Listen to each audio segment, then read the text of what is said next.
आपल्या सर्वांना येशूच्या नावामध्ये सलाम. उपासना कार्यक्रमाच्या नवीन भागात आपले मनपूर्वक स्वागत. मागील भागात आपण पाहिले की प्रभू येशू ख्रिस्ताने विविध दृष्टांताद्वारे देवाच्या राज्याचे स्वरूप आणि त्याची वाढ स्पष्ट केली. आजच्या भागात आपण पाहणार आहोत की येशू दृष्टांतामध्ये का बोलत राहतो आणि त्यामागील भविष्यवाणी कशी पूर्ण होते. त्यानंतर तो निधन आणि गहू या दृष्टांताचा सखोल अर्थ आपल्या शिष्यांना समजवतो, ज्यामधून शेवटच्या न्यायाची आणि देवाच्या राज्याची अंतिम विजयाची झलक दिसते. पुढे आपण लपलेला खजिना, मोत्यांच्या व्यापारी आणि जाडे या दृष्टांताद्वारे देवाच्या राज्याचे अमूल्य मूल्य आणि निवडीचे महत्त्व पाहणार आहोत. शेवटी आपण पाहतो की येशू आपल्या गावात परत येतो, पण लोक त्याला ओळखूनही स्वीकारत नाहीत. यातून नकाराचा अनुभव स्पष्ट होतो. या भागातून आपण शिकणार आहोत की देवाचे राज्य किती मौल्यवान आहे आणि त्याला स्वीकारण्यासाठी आपल्याला काय त्याग करावा लागतो. तर चला आजच्या वचनाच्या अभ्यासाला सुरुवात करूया.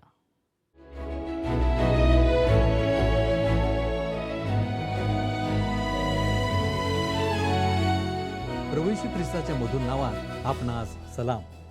आपणा सर्वांचे उपासना कार्यक्रमामध्ये हार्दिक स्वागत. आजच्या कार्यक्रमात आपण मत्तेकृत शुभवर्तमान अध्याय 13 याच्या 34व्या वचनापासून 58 वचनांपर्यंत अभ्यास करणार आहोत. आज आपण जे विषय हाताळणार आहोत ते येणेप्रमाणे आहेत. पहिला विषय, येशू पेरणाऱ्याच्या दृष्टांताचे स्पष्टीकरण देतो आणि त्यावरून स्वर्गाच्या राज्याविषयी शिक्षण देतो. दुसरा विषय, शेतात लपवलेल्या ठेवीचा दृष्टांत. तिसरा विषय, मोलवान मोत्याचा दृष्टांत. चौथा विषय, समुद्रात टाकलेल्या जाळ्याचा दृष्टांत. पाचवा विषय, भांडारातून नव्या जुन्या गोष्टी काढणाऱ्या गृहस्थाचा दृष्टांत. आणि येशू स्वतःच्या गावी परत येतो आणि त्याला नाकारले जाते. आता आपण येशू पेरणाऱ्याच्या दृष्टांताचे स्पष्टीकरण देतो आणि त्यावरून स्वर्गाच्या राज्याविषयी शिक्षण देतो हा विषय थोडक्यात अभ्यासणार आहोत. यावेळेस आपण वाचूया मत्तेकृत शुभवर्तमान 13वा अध्याय आणि 34 आणि 35 ही वचने. या सर्व गोष्टी येशूने दाखल्यांनी लोकसमुदायांना सांगितल्या आणि दाखल्या वाचून तो त्यांच्याबरोबर काही बोलला नाही, यासाठी की संदेष्टाच्या द्वारे जे सांगितले होते ते पूर्ण व्हावे. ते असे की मी आपले तोंड उघडून दाखले देईन. जगाच्या स्थापनेपासून जे गुप्त ते प्रकट करीन. मी आपले तोंड उघडून दाखले देईन. जगाच्या स्थापनेपासून जे गुप्त ते प्रकट करीन. हे वचन पक्के लक्षात ठेवा. आपला प्रभू आपल्याला एक नवे सत्य सांगत आहे. दृष्टांतांमधून ज्या गोष्टी तो प्रकट करत आहे त्या अशा पद्धतीने जुन्या करारात कधीही प्रकट केल्या नव्हत्या. आपण 13वा अध्याय आणि 36वं वचन वाचणार आहोत. नंतर तो लोकसमुदायांना निरोप देऊन घरात गेला. तेव्हा त्याचे शिष्य त्याच्याकडे येऊन म्हणाले, शेतातल्या निधनाच्या दाखल्याची आम्हाला फोड करून सांगा. येशूने लोकसमुदायांना परत पाठवले आहे आणि आपल्या शिष्यांना आपल्या भोवती जमवले आहे. तो त्यांना निधनाच्या दाखल्याची फोड करून सांगणार आहे. आपण यापूर्वीच त्याचा अभ्यास केला आहे, पण आपण ते पवित्र शास्त्रानुसार वाचूया. 37 ते 40 ही वचनं आपण वाचूया. त्याने उत्तर दिले की चांगले बी पेरणारा हा मनुष्याचा पुत्र आहे. शेत हे जग आहे. चांगले बी हे राज्याचे पुत्र आहेत. निधन हे त्या दुष्टाचे पुत्र आहेत. ते पेरणारा वैरी हा सैतान आहे. कापणी ही युगाची समाप्ती आहे आणि कापणारे हे देवदूत आहेत. तेव्हा जसे निधन गोळा करून अग्नीत जाळतात तसे युगाच्या समाप्तीस होईल. आजच्या ख्रिस्ती जगातील परिस्थितीचे हे अगदी अचूक चित्र आहे. आपल्या प्रभूने केलेल्या भविष्यवाण्या कधीही चुकल्या नाहीत.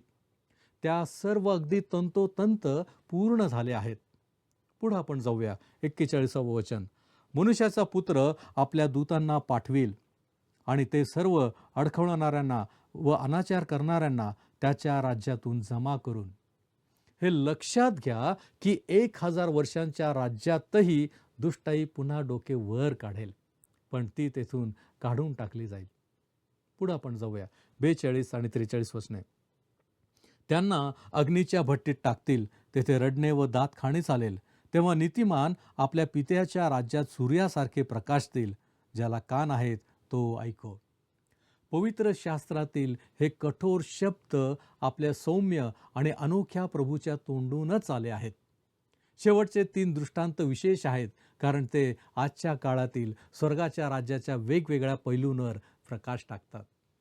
आता आपण शेतात लपवलेल्या ठेवीचा दृष्टांत थोडक्यात अभ्यासणार आहोत. त्यासाठी आपण वाचूया 44वे वचन. स्वर्गाचे राज्य शेतात लपवलेल्या ठेवीसारखे आहे. ती कोणा एका मनुष्याला सापडली आणि त्याने ती लपवून ठेवली. मग आनंदाच्या भरात तो जातो, आपले सर्वस्व विकतो आणि ते शेत विकत घेतो. ठेव म्हणजे इस्रायल, शेत म्हणजे जग आणि मनुष्य म्हणजे मनुष्याचा पुत्र, ज्याने इस्रायल राष्ट्राच्या उद्धारासाठी स्वतःला अर्पण केले. हे एखाद्या पापी माणसाने सुवार्ता विकत घेण्याचे चित्र नाही, कारण सुवार्ता शेतात लपलेली नसते. प्रत्यक्षात आज इस्रायल जगात जणू दडलेले आहे. कोणी म्हणेल ते तर आता एक राष्ट्र आहे. हो, पण ते अजूनही संघर्ष करत आहे. प्रभू येशू ख्रिस्ताकडून त्यांना त्यांची संपूर्ण भूमी मिळेपर्यंत त्यांना तिचा खरा आनंद घेता येणार नाही. इस्रायलमधून आलेल्या एका अहवालात काही शास्त्रज्ञांच्या अधिवेशनाचा उल्लेख होता. व्यासपीठावर हिब्रू आणि इंग्रजी भाषेत एक फलक दिसत होता. विज्ञान या भूमीला शांती देईल. परंतु प्रत्यक्षात विज्ञान इस्रायलाला किंवा कोणत्याही देशाला खरी शांती देऊ शकत नाही. खऱ्या शांतीचा स्रोत केवळ प्रभू येशू ख्रिस्त आहे. प्रत्यक्षात इस्रायली लोक जगभर विखुरलेले आहेत.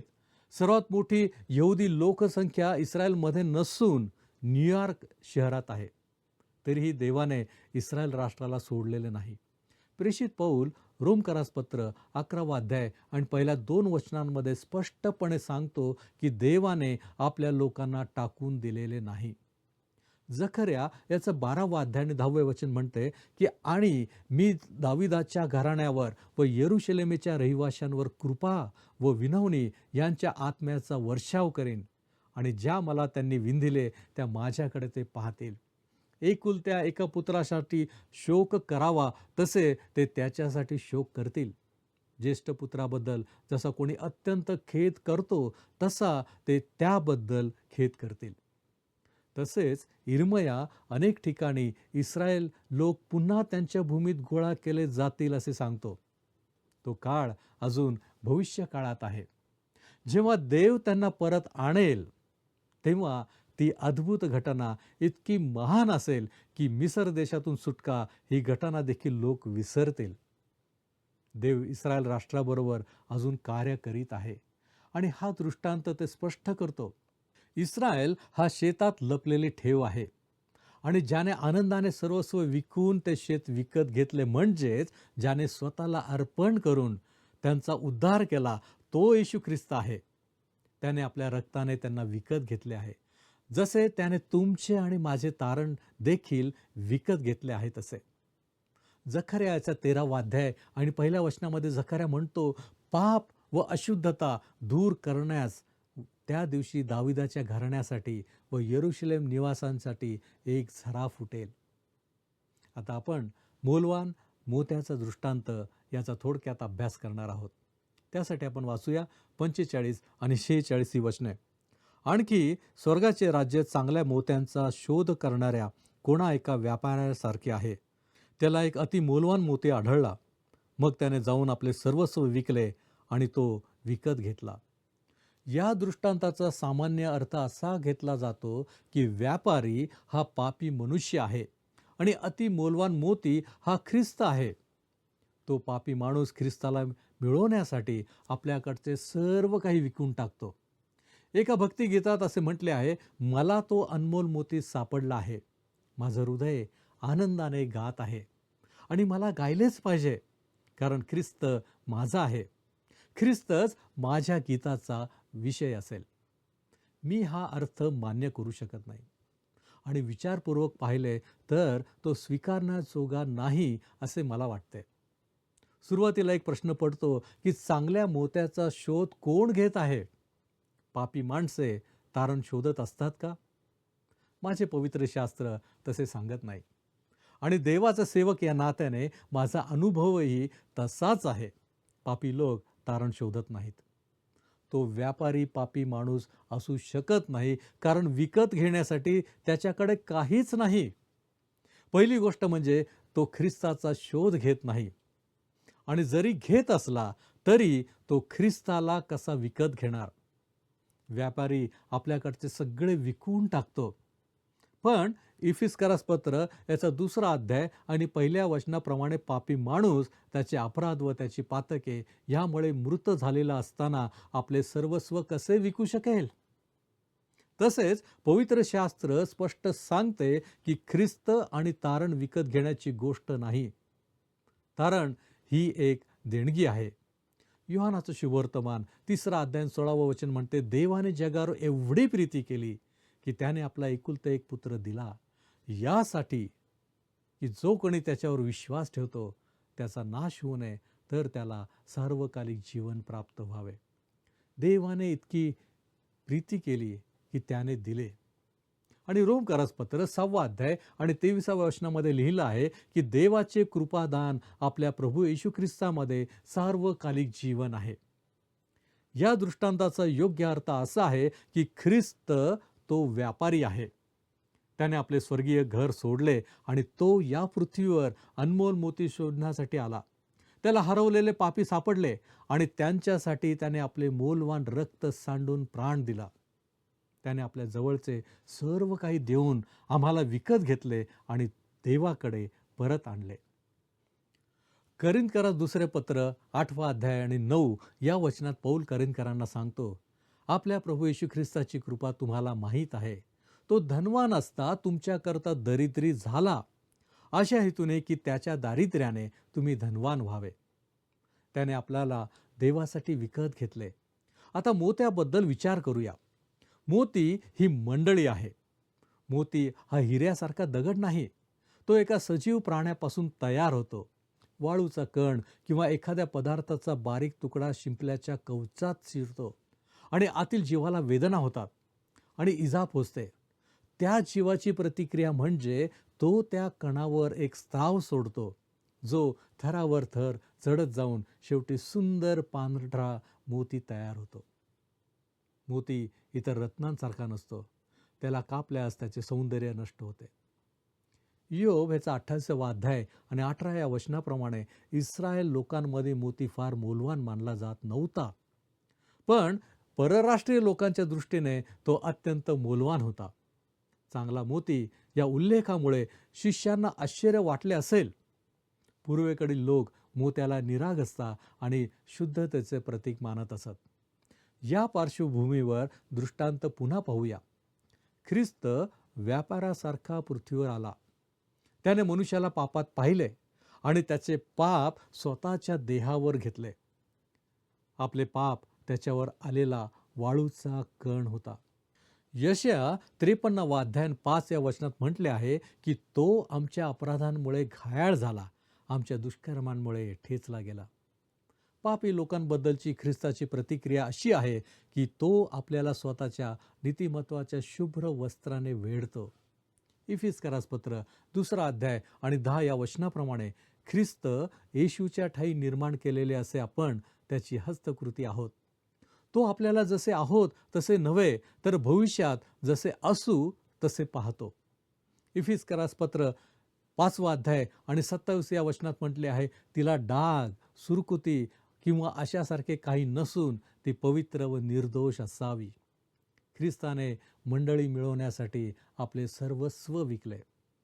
आता आपण योहानाचं पहिले पत्र याचा 3रा अध्याय आणि 2रं वचन वाचूया.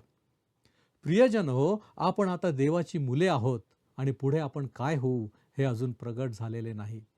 तरी तो प्रकट होईल तेव्हा आपण त्याच्यासारखे होऊ हे आपल्याला माहीत आहे, कारण जसा तो आहे तसाच तो आपल्याला दिसेल. प्रकटीकरणाच्या पुस्तकात नव्या यरुशलेमचे वर्णन आहे.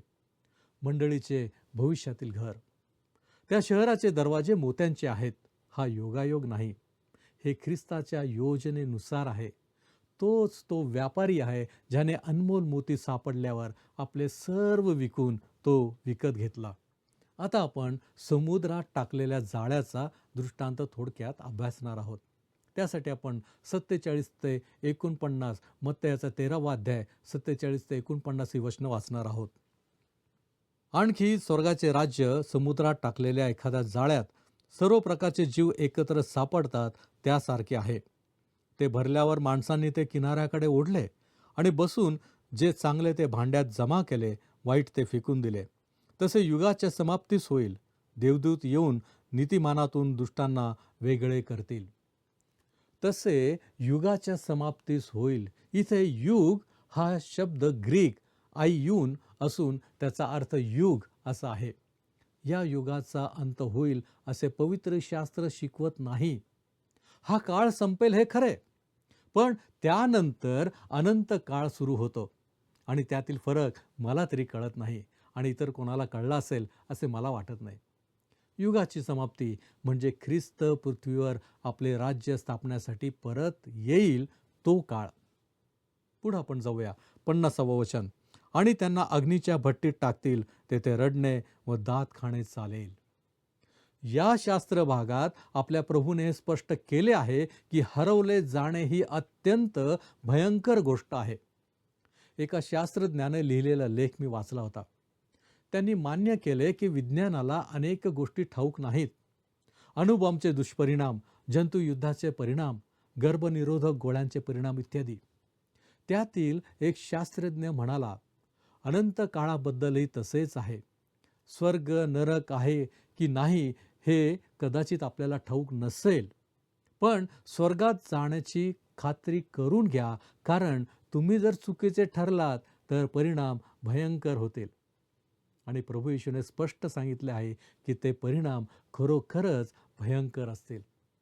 आज नरकाला नाकारणे हे शहाणपणाचे लक्षण समजले जाते, पण खरे पाहता कोणालाच त्याबद्दल काही ठाऊक नाही. आपल्याला मात्र पवित्र शास्त्रात काय लिहिले आहे ते माहीत आहे. पवित्र शास्त्रात केलेली भाकिते खरी ठरली आहेत आणि आपल्या जीवनातही हे सत्य सिद्ध झाले आहे. म्हणून नरकाबद्दलचे त्याचे वर्णनही खरे आहे असे आपण मानतो. जर आपल्या शहरावर वादळ येणार आहे असे सांगितले तर आपण तयारी करतो. या अगोदरचा इशारा जरी खोटा ठरला असला तरी यावेळी तो खरा असू शकतो, म्हणून शहाणा माणूस आश्रय घेईल. जो आश्रय घेणार नाही तो मूर्ख ठरेल. तसेच जो ख्रिस्ताचा इशारा नाकारतो आणि म्हणतो मी धोका पत्करायला तयार आहे, त्याचे काय? तो चुकीचा ठरला तर परिणाम अत्यंत वाईट होतील.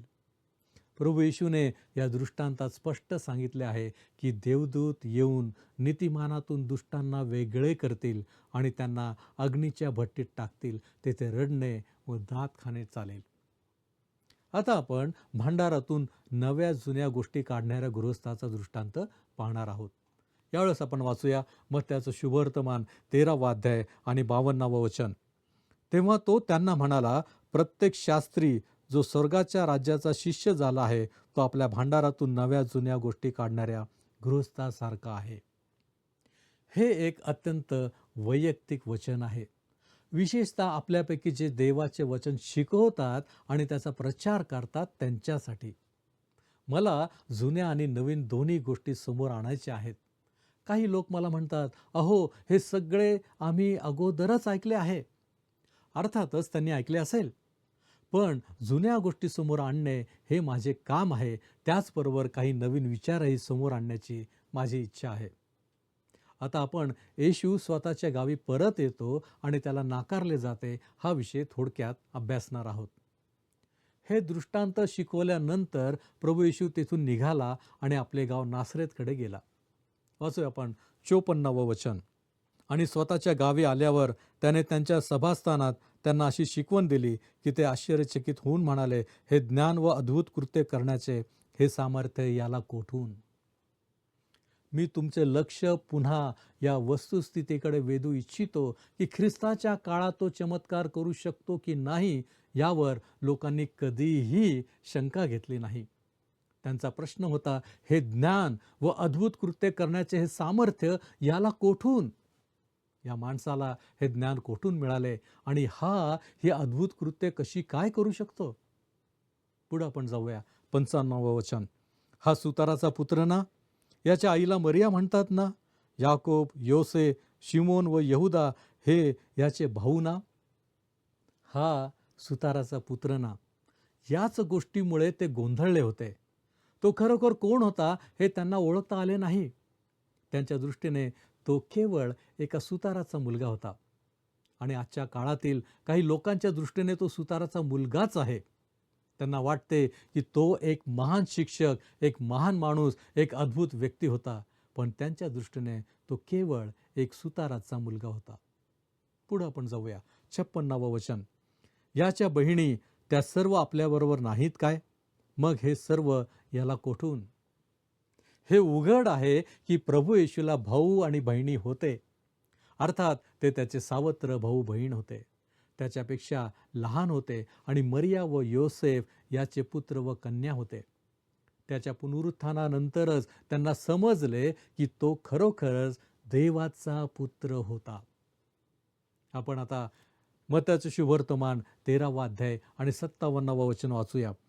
असे ते त्याच्याविषयी अडखळले. येशूने त्यांना म्हटले, संदेष्टाला आपला देश व आपले घर यात मात्र सन्मान मिळत नाही.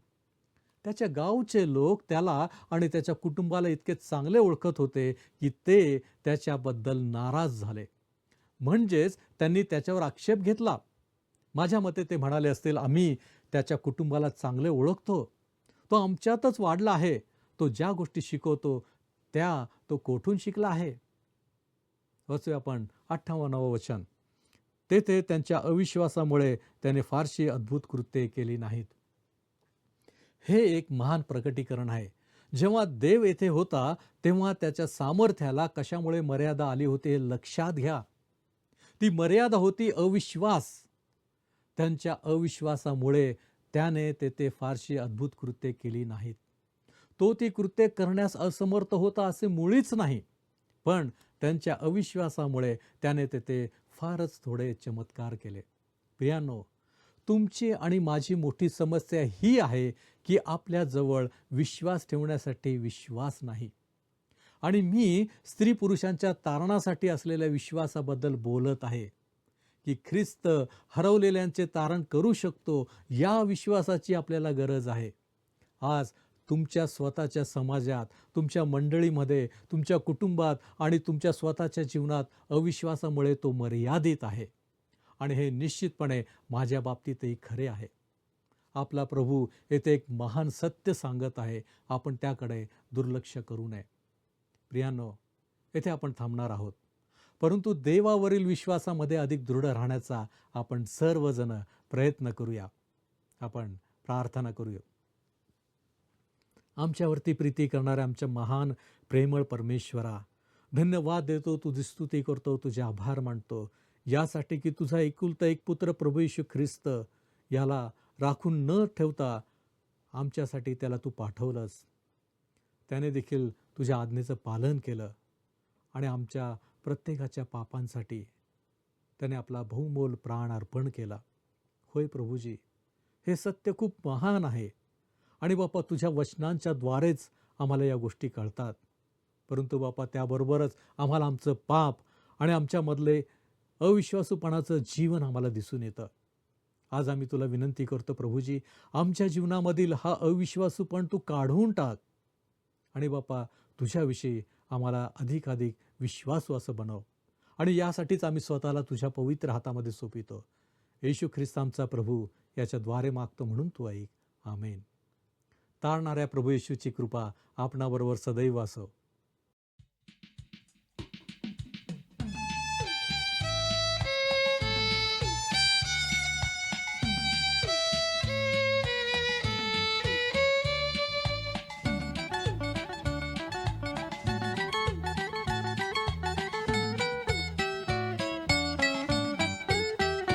चला चला चला सारे एक वार जाऊया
तुझे हस्त पावे नको जे जे एक वार जाऊया रे एक वार जाऊया रे चला चला चला सारे एक वार जाऊया रे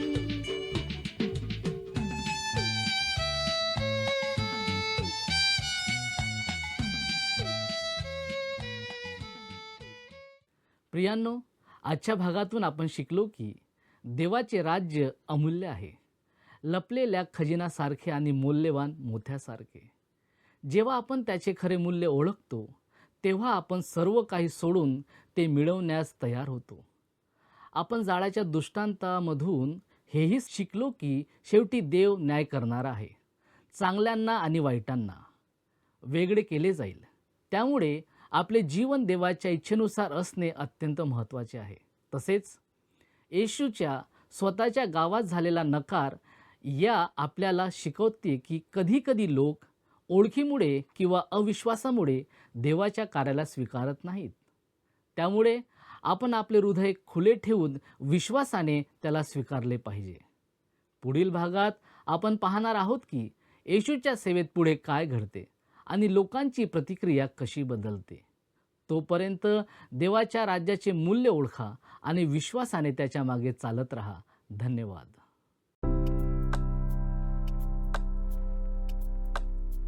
मागील कार्यक्रमातील प्रश्नाचे उत्तर आहे पर्याय ए. पॅराबल हा शब्द ग्रीक भाषेतील पॅराबोल या शब्दावरून आला आहे.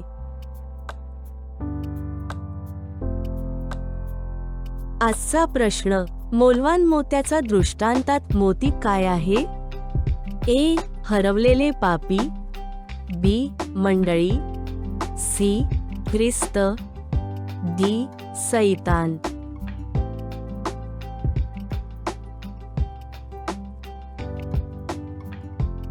प्रियांनो, या प्रश्नाचे उत्तर उद्या सकाळी 6 वाजण्याच्या आधी पर्याय ए, बी, सी किंवा डी लिहून आपले नाव, पत्ता आणि ठिकाण यासोबत मोबाईल नंबर 7021474742 वर SMS किंवा व्हॉट्सॲप करा. हा कार्यक्रम आपणास आवडला काय? आता आम्हाला एक मिस कॉल करा.